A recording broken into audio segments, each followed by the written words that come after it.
Assalamualaikum warahmatullahi wabarakatuh. Kami dari mahasiswa Unrika akan mempresentasikan tentang mata kuliah komputer dan pemrograman, yaitu statement kendali dan operator string. Statement kendali digunakan untuk mengambil suatu keputusan atau memilih bagian program yang akan dikerjakan sesuai dengan kondisi atau syarat yang diberikan. Percabangan adalah suatu pemilihan statement yang akan dieksekusi di mana pilihan tersebut didasarkan atas kondisi tertentu untuk mengarahkan perjalanan suatu proses. Arti statement yang terdapat pada suatu blok percabangan akan dieksekusi jika kondisi yang didefinisikan terpenuhi atau bernilai benar. Tetapi jika kondisi tersebut tidak terpenuhi atau bernilai salah, maka statement tersebut tidak akan dieksekusi atau diabaikan oleh komputer. Dalam menulis kondisi atau syarat digunakan operator relasional sebagai sarana untuk melakukan proses pengecekan. Nah, di dalam tabel ada operator atau simbol-simbol, dan sebelah kanannya ada arti-artinya kayak lebih dari, kurang dari, sama dengan, lebih atau sama dengan, kurang atau sama dengan, tidak sama dengan. Pada bahasa program C++, ada dua jenis struktur yang digunakan untuk mengimplementasikan suatu percabangan, yaitu if dan switch case. Selanjutnya akan dilanjutkan oleh Sigit. Ya, terima kasih Yuda sebelumnya. Ya, selanjutnya saya akan menjelaskan tentang struktur if ya. Di sini ada yang pertama itu ada struktur satu kondisi. Jadi struktur ini merupakan struktur yang paling sederhana karena hanya melibatkan satu ekspresi yang akan diperiksa. Jika kondisi salah, tidak akan mengerjakan apapun di dalam instruksi if atau langsung menunjukkan instruksi berikutnya. Di situ nanti ada bagiannya itu, ada kondisi benar salah itu di bagiannya nanti ada. Selanjutnya itu ada struktur dua kondisi. Struktur ini berbeda sama struktur yang sebelumnya karena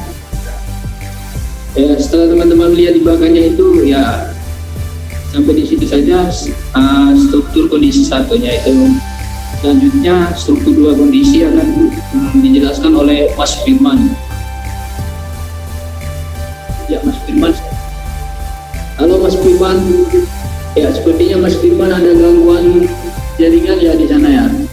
Ya, nafas pula dia. Wow. Oke, kita lanjut aja ya.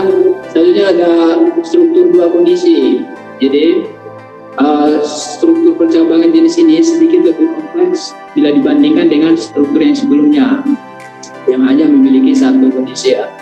Karena dalam struktur ini memiliki dua statement yang akan dikerjakan jika kondisi bernilai benar atau terpenuhi, dan statementnya yang akan dikerjakan kondisi jika bernilai salah maka tidak terpenuhi. Ya, sesederhana itu saja. Ya, di situ teman-teman bisa melihat di tabelnya itu nanti di gambarnya itu, screenshot gambarnya. Selanjutnya itu nanti di struktur tiga kondisi ya, yang akan dijelaskan oleh Mas Pri atau Mas Supriyanto. Ini kami persilakan. Baik, selanjutnya struktur tiga kondisi atau lebih. Nah, percabangan jenis ini merupakan perluasan dari struktur percabangan dengan satu atau dua kondisi. Karena dalam struktur ini memiliki lebih dari dua statement, yaitu statement. Nah, di sini dijelaskan yang pertama itu ada kondisi.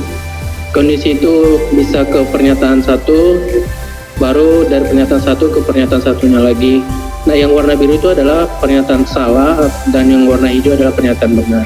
Nah, selanjutnya akan ada operasi string yang akan dijelaskan oleh Mario. Tunggu, woi. Oke, selanjutnya saya akan membahas tentang operasi string. Yang pertama itu ada operasi string cut.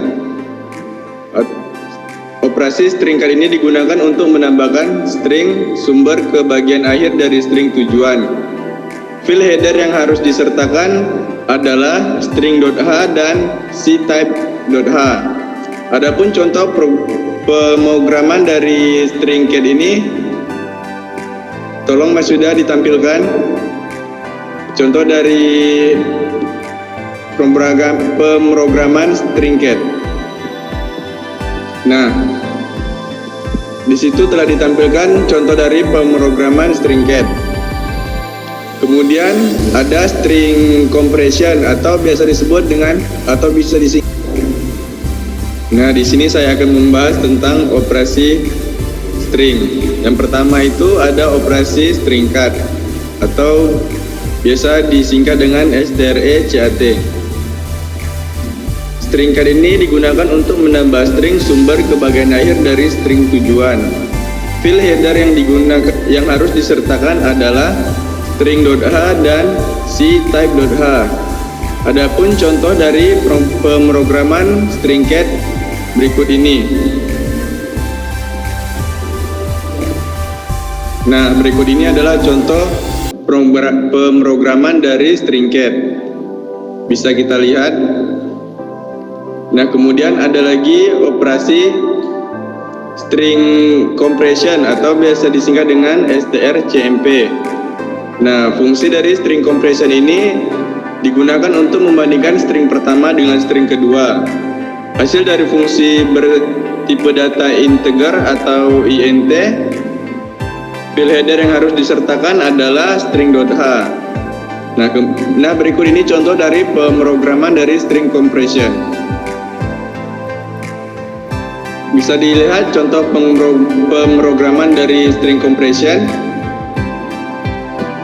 Nah, selanjutnya ada string copy atau biasa disingkat dengan strcpy.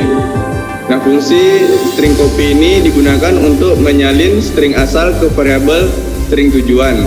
Dengan syarat, string tujuan harus mempunyai tipe data dan ukuran yang sama dengan string asal. Nah, file header yang harus disertakan masih dengan string.h. Contoh dari pemrograman string copy berikut ini. Bisa kita lihat contoh pemrograman dari string copy. Nah, operasi string yang selanjutnya yaitu operasi string length atau strlen. Nah, fungsi dari string length ini digunakan untuk memperoleh banyak karakter dalam string. File header yang harus disertakan masih dengan string.h. Nah, contoh pemrograman dari string length berikut ini. Selanjutnya ada juga string reverse atau strrev. Fungsi dari string reverse ini digunakan untuk membalik letak ukuran pada string. File header yang harus disertakan yaitu dengan string.h. Nah, contoh pemrograman dari string reverse berikut ini. Kemudian operasi string selanjutnya yaitu operasi string lower atau strlwr. Fungsi dari string lower ini digunakan untuk mengubah setiap huruf kapital dalam string menjadi huruf kecil. File header yang harus digunakan atau yang disertakan adalah string.h. Contoh dari pemrograman string lower berikut ini. Nah, selanjutnya ada string upper atau strupr. Fungsi dari string upper ini digunakan untuk mengubah setiap huruf kecil dalam string menjadi huruf kapital. File header yang harus disertakan adalah masih dengan string.h. Contoh dari pemrograman operasi string upper berikut ini. Nah, sekian dari presentasi kami. Saya mengucapkan terima kasih. Kembali ke moderator Om Yuda.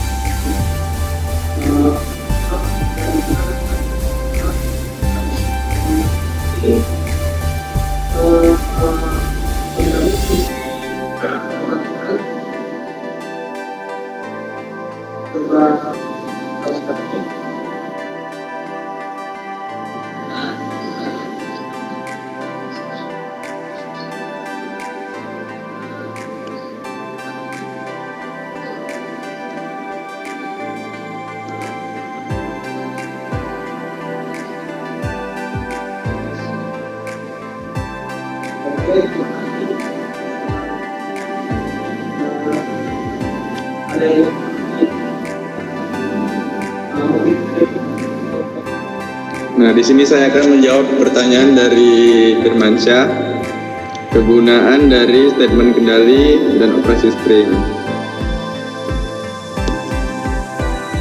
Kegunaan dari struktur kendali atau fungsi operasi string biasanya digunakan untuk membuat satu halaman yang dinamis dan interaktif. Nah, perancang di sini membutuhkan perintah-perintah yang dapat mengatur aliran dari informasi yang dikendalikan oleh struktur kendali dan fungsi operasi string. Mungkin itu aja yang bisa saya jawab dari pertanyaan Firmansyah. Terima kasih.